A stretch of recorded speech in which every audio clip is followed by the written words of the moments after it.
지상명령이라는 제목으로 잠깐 말씀을 나누겠습니다. 우리가 지난 주일 부활 주일을 지켰습니다. 종교개혁자 마틴 루터는 이렇게 부활을 표현했어요. 봄철이 되어 새롭게 움트는 새싹마다 피어나는 꽃잎마다 주님의 부활의 약속을 새겨놓았습니다. 이렇게 이야기했습니다. 이 말은 자연의 현상을 보고 예수님의 부활을 볼 수 있다라는 믿음의 고백입니다. 일본 소설가 빙점을 쓴 미우라 아야코는 그런 고백을 했습니다. 저녁에 가족을 위하여 음식을 만들다 당근을 쓸면서 그런 고백을 했습니다. 당근을 쓸면서 주님의 보혈을 느끼고 마음에 감동이 왔다. 이런 고백하는 것을 책에서 보았습니다. 우리는 자연의 현상을 보면서 주님을 경험합니다. 물론 가장 확실한 증거는 성경이지요. 바울 사도는 부활에 대해서 이렇게 말했습니다. 고린도전서 15장 17절에 그리스도께서 다시 살아나신 일이 없으면 너희의 믿음도 헛되고 너희가 여전히 죄 가운데 있을 것이다. 이렇게 말했습니다. 그렇습니다. 우리 기독교는 부활의 신앙입니다. 자, 오늘 부활하신 예수님이 제자들을 만납니다. 오늘 마태복음 제일 마지막에 있는 내용입니다. 부활하신 예수님을 제자들이 만나고 또 예수님이 마지막으로 우리에게 주신 말씀이 무엇인가 살펴보고자 합니다. 자, 부활하신 예수님을 다시 만난 제자들의 반응이 어땠느냐? 17절에 이렇게 이야기합니다. 예수를 배웠고 경배하나 아직도 의심하는 사람들이 있더라. 부활하신 예수님을 의심하는 사람들이 있었다는 겁니다. 의심할 수 있지요. 죽은 사람이 다시 살아났다 하는데 그것을 어떤 사람이 그대로 믿을 수 있겠습니까? 만난 사람만 믿을 수 있겠죠. 그러나 중요한 것은 예수를 배웠고 경배하나 이 말씀입니다. 이제 예수님이 어떤 존재가 되었다? 경배의 대상이 되었다는 거예요. 그 전에 제자들에게 예수님은 어떤 분이었느냐? 랍비였어요. 랍비는 이스라엘 말로 선생이란 뜻이거든요. 선생이었습니다. 존경하는 선생이었고 스승이었는데 부활하신 예수님을 경험하고 나서 제자들은 어떻게 변했느냐? 이제 단순히 스승이고 랍비가 아니라 그가 바로 경배의 대상이 되었다는 거예요.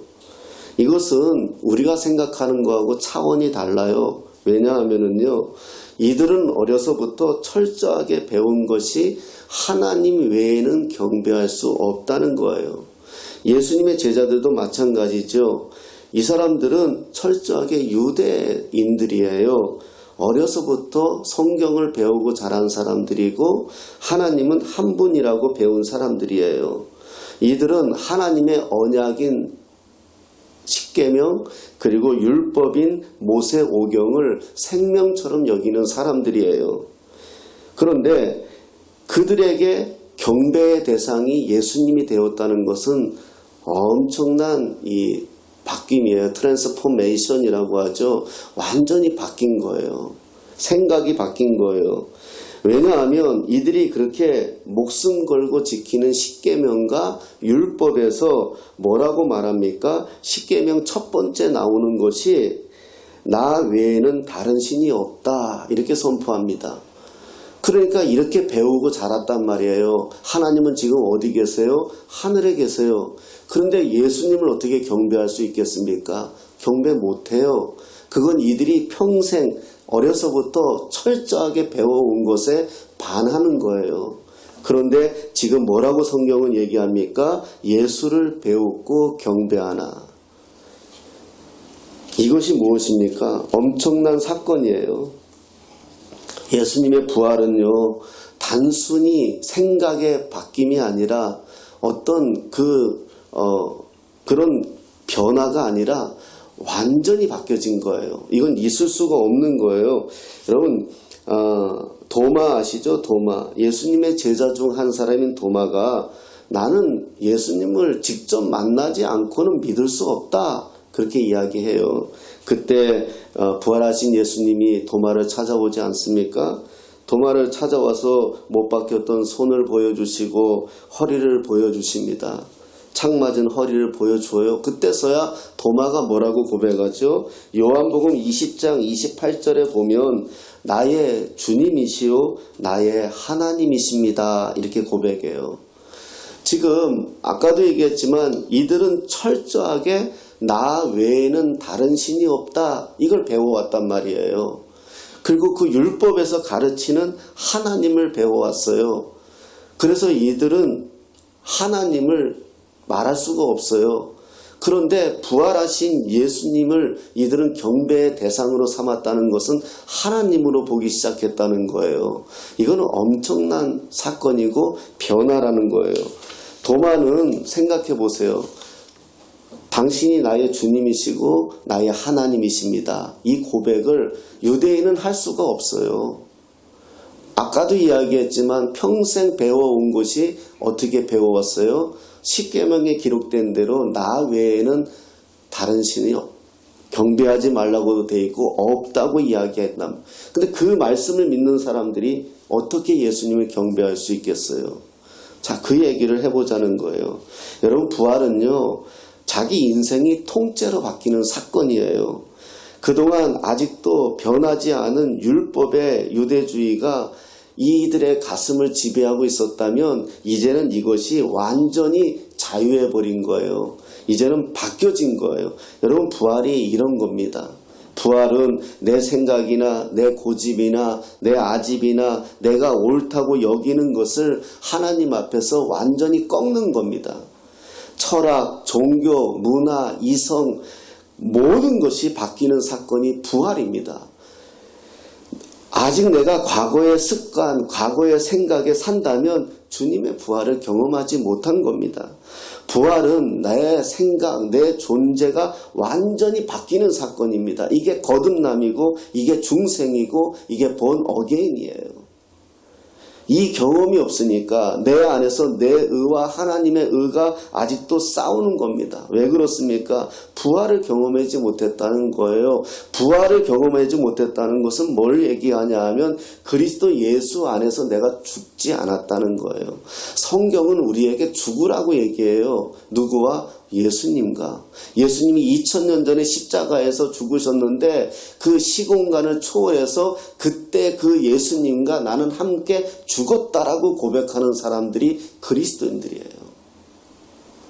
그럼 이제는 내가 없다는 거예요. 우리가 아까 그리스도와 함께 내가 산다고 고백했잖아요. 이제는 내가 없다는 거예요. 이게 부활의 역사예요. 로마서 7장에서 오라 나는 공고한 자로다. 내 안에 생명의 법과 사망의 법이 싸운다고 합니다. 갈등하고 있습니다.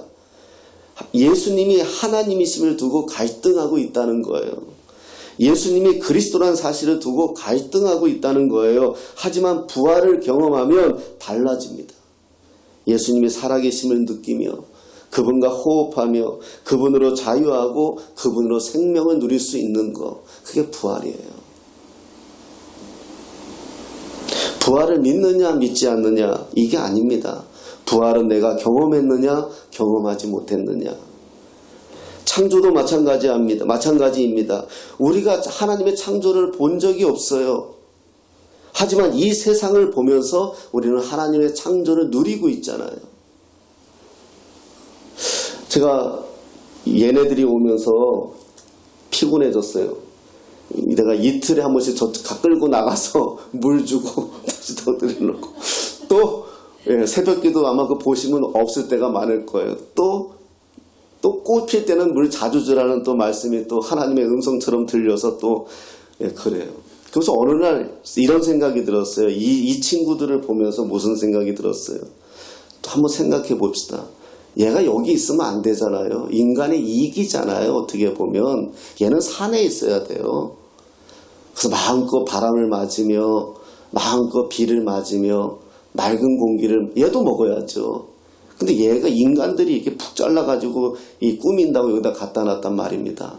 미안하더라고요. 근데 또 하나 어떤 생각이 들었느냐? 난 이 친구가 복되다고 생각됐어요. 수많은 꽃들 중에. 그래요. 자연에서 마음껏 자유하며 좋은 공기 먹으며 비를 맞으며 바람을 맞으며 새소리를 들으며 지내면 행복하겠지만 이 답답한 콘크리트 박스 안에 이렇게 세워져 있지만 적어도 이들은 하나님의 영광을 드러내고 있다라고 생각이 들었어요. 그래서 이 친구들이 복되다고 생각했어요. 이 친구들이 알지는 모르겠어요. 그러나 너희들이 잠깐 피고 지는 그 시간이지만 그 시간에 부활의 아침을 너희들은 영광을 드러내기 위해서 이 자리에 있구나. 참 귀하다라는 생각이 들었다는 거예요. 우리는 자연을 보면서 하나님을 본단 말입니다. 그런데 우리는 창조의 경험이 없어요. 예수님 하나님이 창조할 때 우리가 그 자리에 없었어요. 그런데 우리는 보면서 알 수가 있잖아요. 마찬가지예요. 우리가 부활을 우리가 경험하지 못해. 우린 육체적으로는 죽지 못해요. 우리 마음대로 죽을 수도 없고요. 그러나 우리는 영적으로 죽었다는 거예요. 언제? 2000년 전에 시공간을 초월해서 신학교에서 강의하는데 어떤 학생이 이렇게 묻더라고요. 하나님은 오늘도 알고 내일도 알고 미래도 안다는데 자기는 이해는 된대. 그러나 좀 더 명확하게 얘기해 주시면 안 되겠느냐고 묻더라고요. 그래서 저는 이렇게 대답해 줬어요. 하나님은 통시적으로 본다. 우리는 과거와 현재와 미래에 살고 있다. 우리는 이 오늘의 시간 안에 살고 미래로 나가고 있지만 하나님은 창조 전부터 주님 다시 오실 때까지 통시적으로 함께 보시는 분이다. 그래서 하나님이다. 우리는 이 2021년도에 머물며 살 수밖에 없지만 하나님은 그러신 분이 아니다. 시간에 제한을 받는 분이 아니시다. 그렇기 때문에 우리가 2000년 전에 예수님이 십자가상에서 죽으실 때 우리는 함께 죽을 수가 있는 거, 이 믿음이에요. 내가 그리스도와 함께 십자가에 못 박혔다고 고백하는 거예요. 그리스도인이 제일 무서운 사람이 누구냐? 변화되지 않는 그리스도인이 참 무서워요. 여러분 밀양이라는 영화 보셨잖아요. 한번 보세요.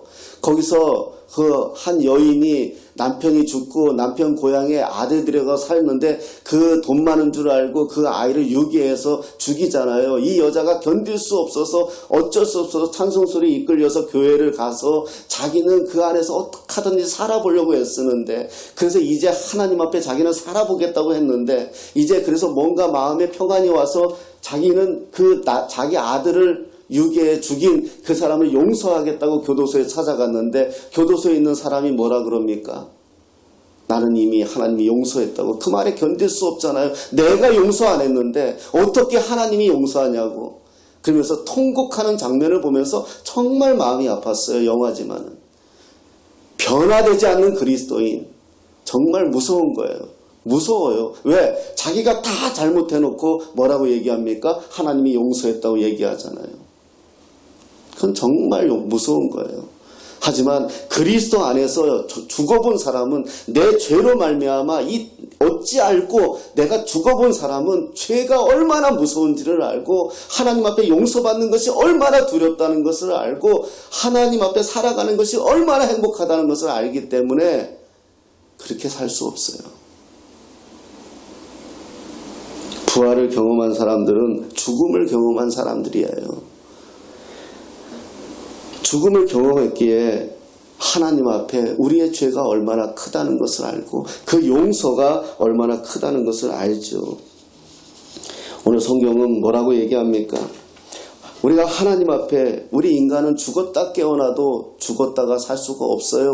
우리의 뜻대로는. 그러나 성경은 뭐라고 얘기하십니까? 내가 길이요 진리요 생명이라 하신 예수 그리스도가 바로 우리의 부활을 경험할 수 있는 길을 제시해 주셨다는 겁니다. 우리는 예수님의 이름으로 예수님과 동행하는 사람들입니다. 그래서 예수님이 부활하셨으니 우리도 부활한 것입니다. 그래서 이제는 내 방법대로 사는 사람들이 아니라 말씀으로 살려 하는 사람들입니다. 그것이 부활의 증거입니다. 오늘 본문에서 또 하나 기억해야 할 것이 이것입니다. 복음서의 시작은 누가복음만 빼놓고 예수님이 공생에 들어가시기 전에 사단에게 시험받는 장면으로 출발합니다. 그때 사단이 40일 금식한 예수님에게 무엇을 가지고 도전합니까? 자기한테 경배하면 이 세상을 다 주겠다는 겁니다. 이 말씀을 잘 해석해야 합니다. 잘 살펴야 하고 나에게 적용해야 합니다. 지금 복음서 마지막에 예수님이 이 말씀을 하십니다. 18절에 하늘과 땅의 모든 권세를 내게 주셨으니 이렇게 말씀합니다. 처음에 예수님이 공생에 들어가기 전에는 사단이 찾아와서 예수님에게 뭐라고 합니까? 나에게 경배하면 이 세상을 주겠다고 이야기하죠. 이 세상을 누리게 해주겠다고 얘기합니다. 사단이 지꺼처럼 얘기합니다. 지꺼는 아니지만 하나님이 허용했죠. 그러니까 지금 지꺼처럼 합니다. 그런데 오늘 마지막에 예수님은 뭐라고 말씀합니까? 하늘과 땅의 모든 권세를 내게 주셨으니 뒤바뀐 거죠. 부활은요. 부활은 모든 것을 다시 원위치에 갖다 놓는 사건이에요. 여러분, 제가 그런 이야기 곧잘 합니다. 세상 살면서 세상이 주는 돈으로 살지 마십시오. 물론 우리가 일하면서 직장에서 받은 월급, 사업하면서 받은 소득 또 이런 걸로 살아갑니다. 맞습니다.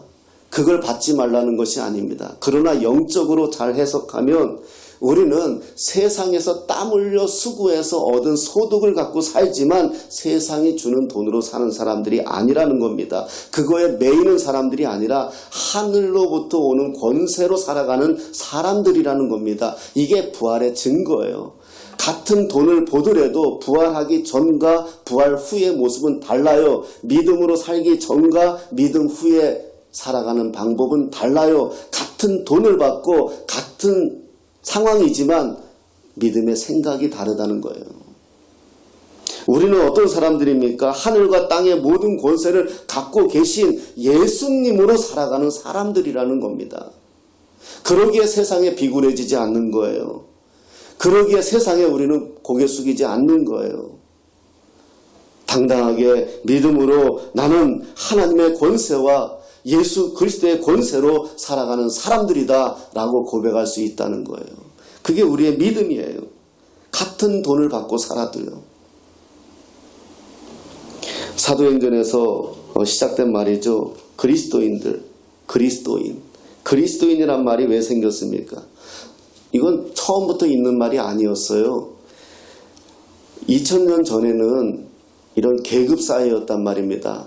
종이 있고 상전이 있고 이런 계급사예요. 한번 종으로 태어나면 헤어날 수가 없거나 집안이 망해서 돈으로 팔려가면 방법이 없어요. 주인이 놔주기 전에는 방법이 없어요. 이 생사 여탈권을 주인이 갖고 있단 말입니다. 그렇기 때문에 종과 이 상전의 관계는 아주 엄격해요. 어찌할 수 없어요. 통치 수단으로 종을 함부로 할 수 있도록 많은 부분을 법적으로도 만들어 주었어요. 그래서 상전은 종을 마음대로 삽니다. 그런데 그것이 자유로운 공간이 딱 한 공간이 생겼어요. 어디냐? 교회였어요. 교회만 오면 이 계급사회가 없어지는 겁니다. 종이든 상전이든 함께 살아갑니다. 남자, 여자가 굉장히 구별됐는데 그런 것도 없어진 겁니다. 형제요, 자매요 라고 부르는 곳이 교회인 겁니다. 그러면서 자기 것을 가지고 나누어 줍니다. 그때는 부자는 아주 신에게 축복을 받은 사람이기 때문에 부자는 이 돈이 자기가 많다는 것을 자랑해야 사람들에게 인정받는 세상이 그 시대였어요. 그래서 어떻게 합니까? 그 사람 일부러 많은 음식을 먹고 즐기고 누리고 이렇게 사는 것이 굉장히 자기가 신에게 축복받았다고 사는 세상이 2000년 전 유대 사회였고 로마 사회였어요. 그렇기 때문에 가난한 사람으로 태어났거나 종은 신에게 저주받았다고 생각했어요. 그래서 무시해도 되는 존재였어요. 왜? 신에게 저주받았으니까 사람들에게 무시받는 건 당연하죠. 그런 시대였어요. 그런데 교회에 왔는데 오면 어떻습니까? 부자들이 자기가 가지고 있는 걸 자랑하지 않고 가난한 자에게 나누어주고 함께 통용하고 함께 떡을 떼고 형제요 자매요라고 하는 겁니다. 그러니 교회 바깥에 있는 사람들이 교회 안을 들여다보니까 이상하거든요. 저기는 좀 다르거든요. 독특한 사회거든요. 자기들이 이해할 수 없거든요. 그래서 왜 그런가 그랬더니 예수를 따르는데 예수를 그리스도라고 하는 거예요. 메시아라고 하는 거예요. 저 사람들은 예수라는 메시아를 따르는 사람들이구나. 그게 그리스도인입니다. 지금 크리스찬이죠. 그게 다른 거예요. 이렇게 할 수 있는 게 무엇이? 부활을 경험한 거예요. 이 사람들이 부활을 경험하고 나니까 무엇을 얘기합니까? 다 헛되다고 이야기하는 거예요. 영원히 살 인생이 있는데 이 땅에서 100년도 안 되는 삶을 살면서 그것을 자기가 가지고 있는 알량한 힘과 재물을 가지고 있는 척하면서 사람들을 짓밟는 것이 옳지 않다는 것을 깨달은 거예요. 그래서 사도행전 보면 뭐라고 해요? 가난한 자가 없더라. 그렇게까지 이야기해요. 교회 안에는 가난한 자가 없더라.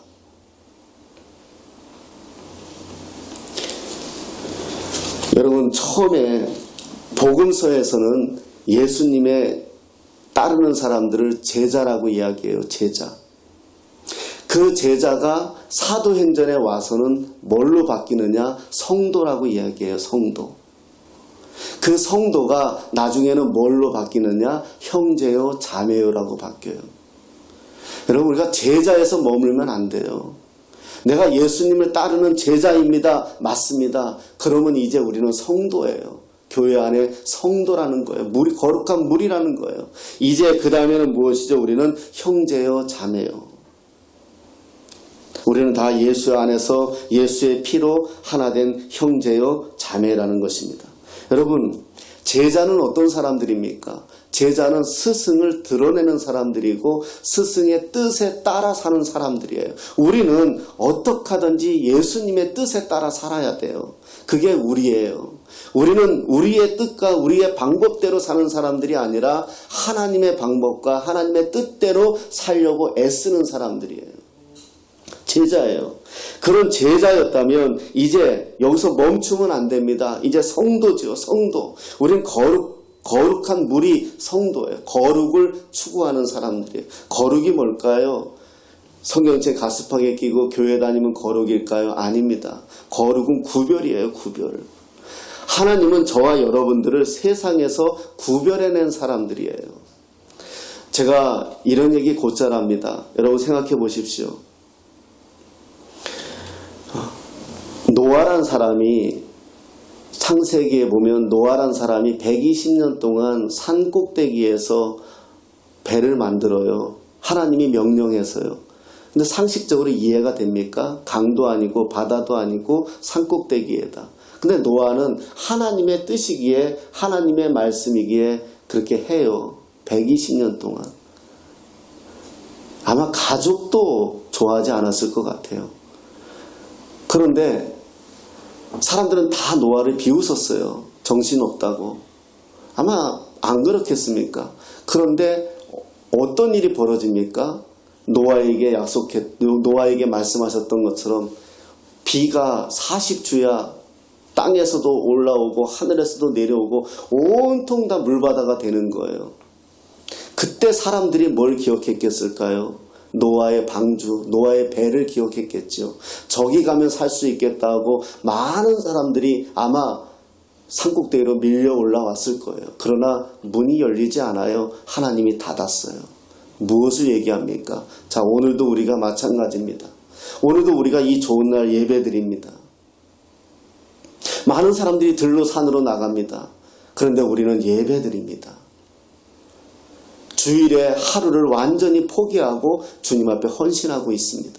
세상 사람들이 볼 때는 우리를 무시하겠죠. 세상 사람들이 볼 때는 우리를 뭐라고 얘기할까요? 정신머리 없다고 얘기할지 모르죠. 왜 인생을 저렇게 사냐고 말할지 모르죠. 그러나 마지막 하나님의 때가 되면 그땐 달라져요. 그땐 달라져요. 성도는요, 바로 그게 거룩이에요. 오늘 우리가 거룩하다는 것은 무엇입니까? 구별된 인생을 사는 거예요. 세상 사람들과 똑같이 사는 것이 아니라 구별된 인생을 사는 거예요. 제가 한번 고백했잖아요. 비행기 타고 외국을 나갑니다. 근데 이코노미석이 좁잖아요. 작아요. 저 같은 동양 사람이 앉아도 사실은 요즘은 많이 커졌는데 그때 한 20년 넘었죠. 그때는 더 좁았어요. 그 좁은 데 앉아있는데 이런 엉덩이도 대빵 큰 흑인이 내 옆에 와서 딱 앉는 거예요. 그러니까 나는 완전히 이렇게 코너에 몰려서요. 진짜 내 의자도 작은데 3분의 1을 양보했어요. 그리고 저는 이렇게 의자 걸쳐가지고 있는 거예요. 열 몇 시간 비행기를 타야 되는데 이게 됩니까? 속으로. 그리고 또 우리 한국 사람들이 아주 잘못되는 게 있는데 흑인이나 동남아시아 사람들은 무시해요. 백인들은 미국에서 왔다 그러고 영국에서 왔다 그러면 왠지 모르게 있어 보이고 아프리카에서 똑같은 영어를 쓰는데도 아프리카에서 왔다 그러면 왠지 하대하고 이런 거 있지 않나요? 지금은 많이 좋아졌지만 20년 전엔 더했어요. 저도 같은 사람이었어요. 그러니 또 흑인 특유의 냄새도 나잖아요. 그래서 제가 속으로 이런 혀를 끊어도 하여튼 그랬어요. 그리고 제가 무시했어요. 음식을 먹는데도 왜 이렇게 쩝쩝거립니까?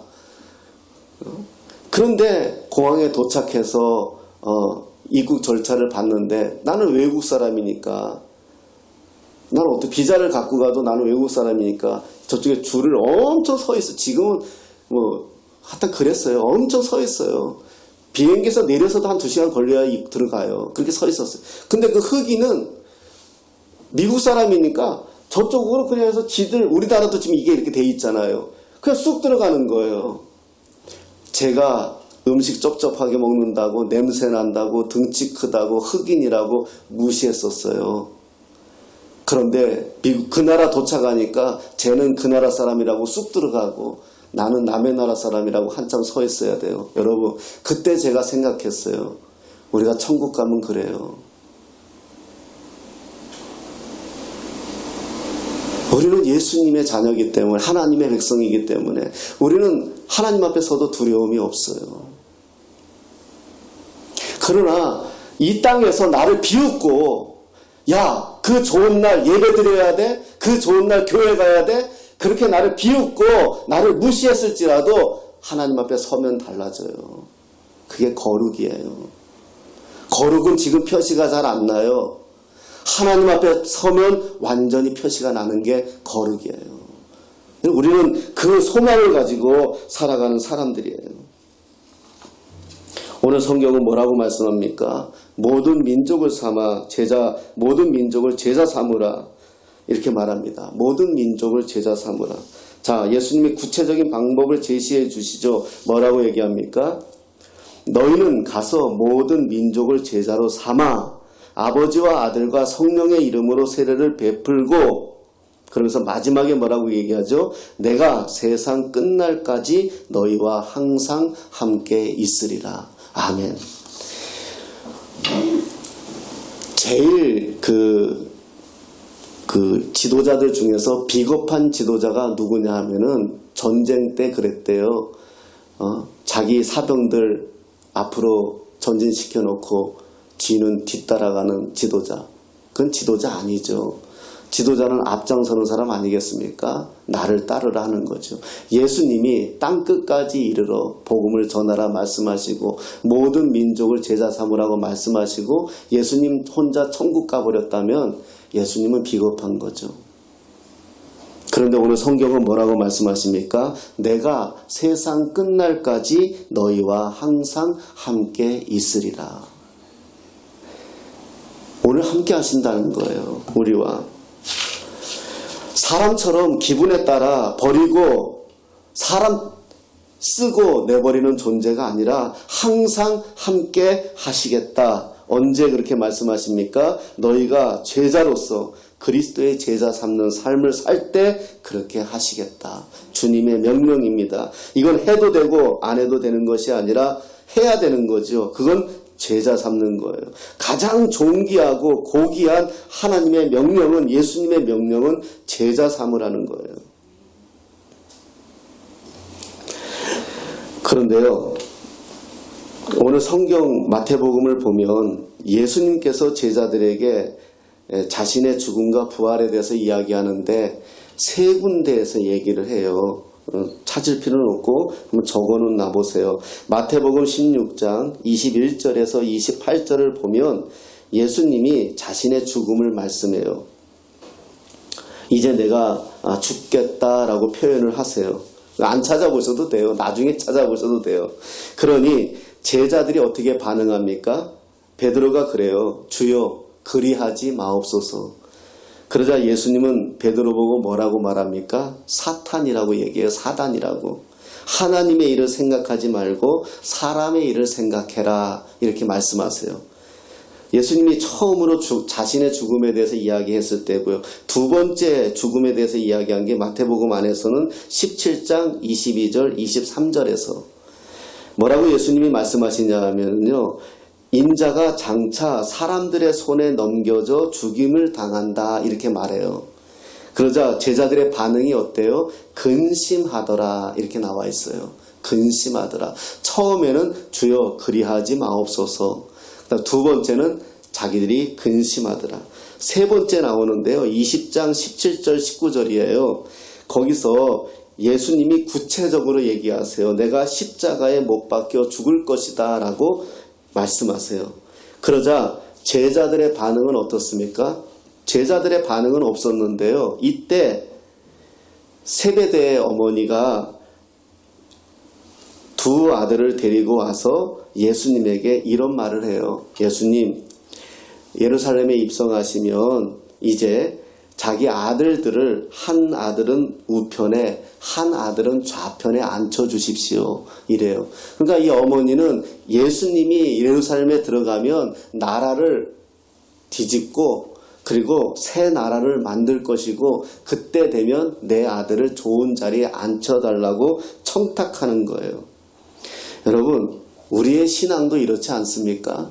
예수님 믿는다고 하면서 예수님, 우리가 고난의 길을 가거나 어려운 길을 가면 그리하지 마옵소서. 힘든 일을 경험하거나 위태한 일을 경험하면 그리하지 마옵소서. 그리고 주님이 어떤 문제가 발생하면 우린 근심하고요. 그리고 또 뭔가 충만하면 내가 한 자리 할 거라는 기대감을 갖고 그러지 않나요? 이 모든 것이 바뀌어지는 사건이 뭐다? 부활이에요. 예수님의 죽음을 목격합니다. 이들은 소망이 다 무너졌겠죠. 3년 동안 쫓아다녔어요. 자기 아버지와 자기 배와 자기 생업까지도 내던지고 예수님을 쫓아다녔어요. 예수님을 쫓아다니면 뭔가 될 것 같았어요. 근데 예수님이 죽어버립니다. 모든 소망을 놓았겠죠. 다시 물고기 잡으러 갔을 때에 예수님이 찾아오신 겁니다. 부활하셔서. 이들은 깜짝 놀랐죠. 그래서 주님 앞에 나가서 무릎을 꿇고 이제 자기가 따른 예수님이 단순히 랍비가 아니라 단순히 선지자가 아니라 하나님이셨다는 것을 깨달은 거죠. 그리고 그분 앞에 엎드려 경배합니다.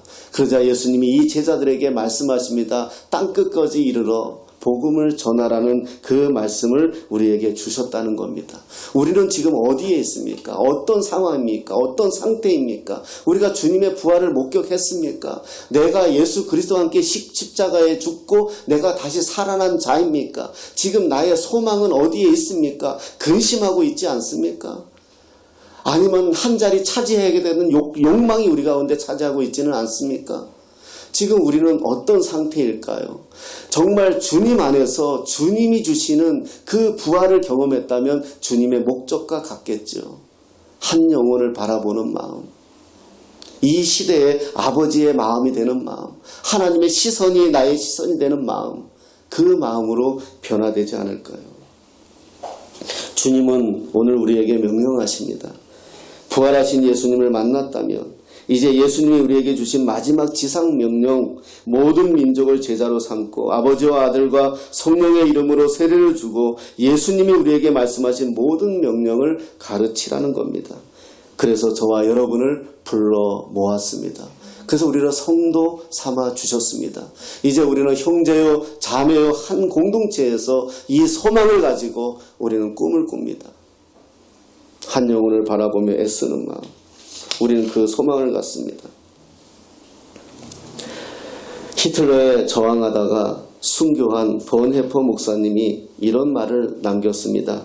예수님의 부활을 믿는다 하면서도 두려워하면 절반의 그리스도인이고, 예수님을 부활을 믿는다 하면서도 절망하면 그는 그리스도인이 아니다 라고 말했습니다.